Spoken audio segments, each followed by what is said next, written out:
Nous avons suivi avec intérêt l'appel lancé par le président de la Mauritanie, son excellent Mohamed Ould Ghazouani. Cet appel, de quoi s'agit-il exactement? Il appelle tous les pays de la sous-région à se retrouver ensemble, main dans la main, pour lutter contre les terreaux, vous comprenez. Nous allons d'abord analyser la source de cet appel, qui est le président Ghazouani. Quel est son parcours? Ensuite, nous examinerons l'appel à lui-même.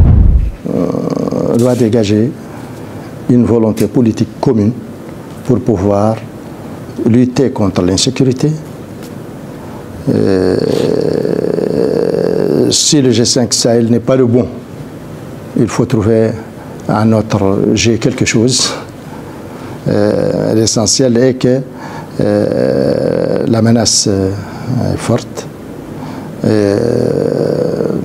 ne suis pas de ceux qui pensent aujourd'hui que des pays peuvent faire face individuellement à une menace comme ça. Comment peut-il se matérialiser? Est-il vraiment sincère ou bien est-ce une mise en scène? Il est important de noter que le président Ghazouani n'est pas un étranger à ces questions de terror dans la sous-région. Il était chef d'état-major puis ministre de la Défense pendant au moins de 10 ans. C'est durant cette période que ses alliés actuels, notamment les États-Unis, l'ont accusé d'avoir conclu un pacte de non-agression avec le groupe terror. Voilà. Je ne vais pas dire tous les mots là avant que YouTube censure mon vidéo. Et les résultats, depuis 2011, son pays n'a jamais fait face à une attaque terror, malgré les moyens militaires limités à une population de moins de 5 millions d'habitants. Il n'a pas une armée forte, comme le montrent des magazines internationaux. Ce sont donc ses alliés, et non moi, qui l'ont accusé d'avoir un pacte de non-agression avec le groupe terror. Chaque fois que le Mali poursuit ces groupes, il trouve refuge en Mauritanie. Récemment, le Mali a même neutralisé des terrors à l'intérieur de son territoire, malgré un accord de droit de poursuite entre les deux pays. Ghazouani lance maintenant un appel pour lutter ensemble contre le terror. Est sincère, sa personne et son passé posent problème. N'oublions pas que 5 pays avec l'aide de la France ont mis en place les G5 Sahel pour lutter contre le terror.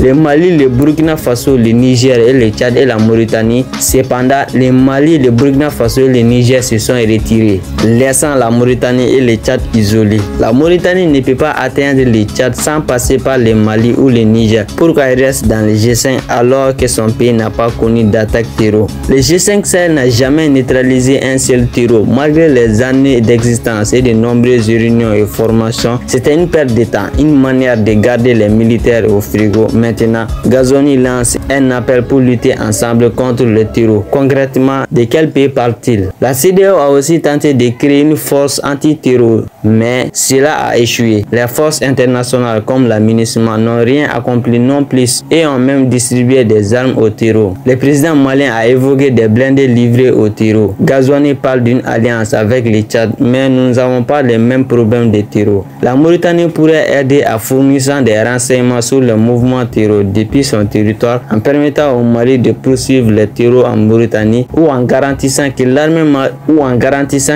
mauritanienne prendra les relais. Si l'appel est sincère, il y a plusieurs moyens pour lesquels Ghazouani pourrait aider. Cet appel pourrait aussi cacher d'autres motivations, notamment liées à la campagne présidentielle en Mauritanie. Ghazouani veut-il éviter des questions économiques et sociales? Son pays produit de l'or et du gaz, mais certains citoyens vivent encore dans la pauvreté. Veut-il éviter de parler de l'esclavage encore présent en Mauritanie? Veut-il faire de l'ombre à ses opposants? Le président Ghazouani veut peut-être rassurer ses maîtres étrangers qu'il peut discuter avec nous des questions de terreau. Mais doit-on faire confiance à tel homme? Personnellement, je dis non pour plusieurs raisons. Son parcours en tant que chef d'état-major et ministre de la Défense, son intégrité envers son mentor Mohamed Ould Abdelaziz et son alliance avec les forces étrangères ne nous inspirent pas confiance. Nous avons chassé ces forces de chez nous et ils l'ont accueilli tranquillement. Ils empêchent les Mali de poursuivre les terreaux en Mauritanie et maintenant ils veulent nous tendre la main pour lutter contre le terreau en pleine campagne électorale. Nous devons rester vigilants et analyser ses intentions réelles. Peace out.